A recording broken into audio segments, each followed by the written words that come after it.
آی اسکال. ای با تو هم یارو. ببین گل پسر، اگه برگشتم چون یه نفر داد زد، نه که بخوام اسکل باشم. فکر بد نکنی. انگار از دنیا عقبی. اینجا پاتوق قهرمان هاست. ایوا جنابالی قهرمانی. جا داره که بگم جون بابا. اون وقت قدرتت اینه که به مردم چیزایی بگی که خودشون میدونن. پس انگار میخوای وانمود کنی منو یادت نمیاد. وایسا داره یادم میاد. این از صبر کن. آره داره یادم میاد. آره یادم اومد. تو همون یارویی هستی که شبا تو اتاق عینک آفتابی میزنه.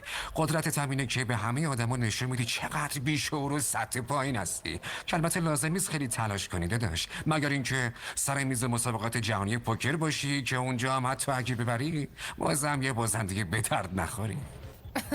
فرگا عجب قوی بود. تو خوبی؟ شرمنده آب پری توی گلو. نه بچه جان، من آتیش کنترل میکنم. جون آتیش شعله ها رو پوستمم نمیسوزه. به من میگن فلامبه. و تو؟ ای وای الان یادم اومد تو همون خلافکار دوزاری هستی که زدم نفلش کردم. نه دیگه نیستم مکا سگ. مگه نشنیدی همین الان بهت گفتم که من فلامبه‌ام.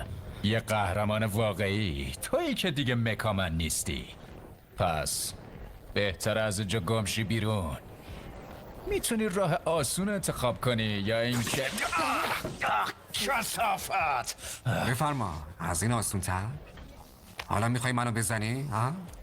خیلی وقت منتظر این لحظه‌ام.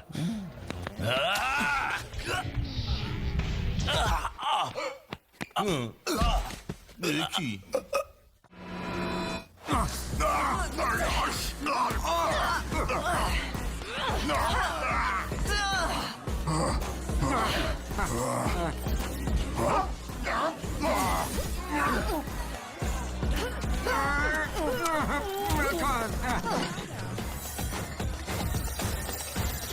زنی که موقتا کورم کرد. موقت چیه پلش؟ کور شدی تموم شد رفت. نه من اینو سفارش ندادم، گفتم 3 تا. آره 3 تا تاکوی برشته. 100 بار گفتی. همون آشغالو کوف کن دیگه، چه فرقی داره بابا؟ اینجا کلن همه غذاشونو با 5 تا مواد اولیه درست میکنن. سستون میخوای؟ بالایی یا ضرب مغزی چیزی شدی؟ من که میگم برداشت، شنیدیم از خودی هم خوردی.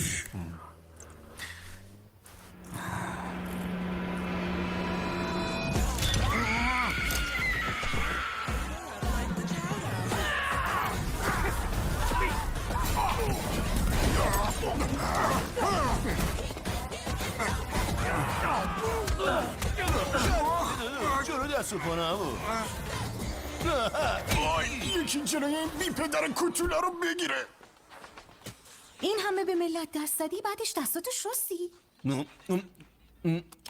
گفتم چرا شوره.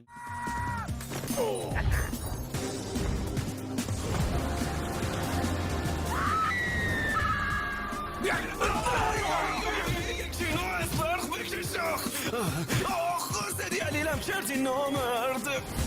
ببین من الان اصلا تو مود مهمونی نیستم. این شورت مامان دوزت خیلی خوشگله ها. این چه کاری میکنی؟ با اون هم شوخی دستی کردی؟ چه نمکی تو.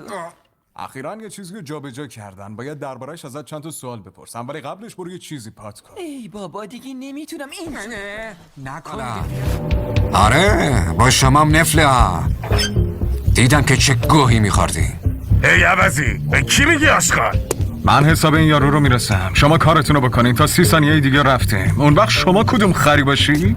آره با تو هم مرتی که ولگرد کاپیتان آمریکایی مناطق محرومی. آره گفتم کی هستی یابو؟ راستشو بخوای خودم هم دیگه مطمئن نیستم. خیلی دارک شد، ولی من تو رو نمیشناسم، پس به چپم هم نیستی. هرچی باشم میتونم از پس 4 تا لاشخور کله اسمارتیزی مثل شما بر بیام. ای بابا نگاش کن داداش، تا الان مغزت درست کار نمیکنه. چلاق شدی. میخوای با همون یه دستت با ما در بیفتی؟ میخوریم جوجو.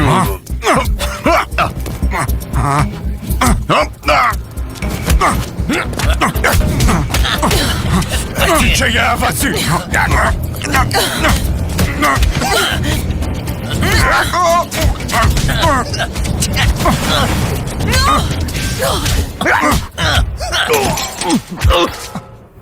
یعنی چی؟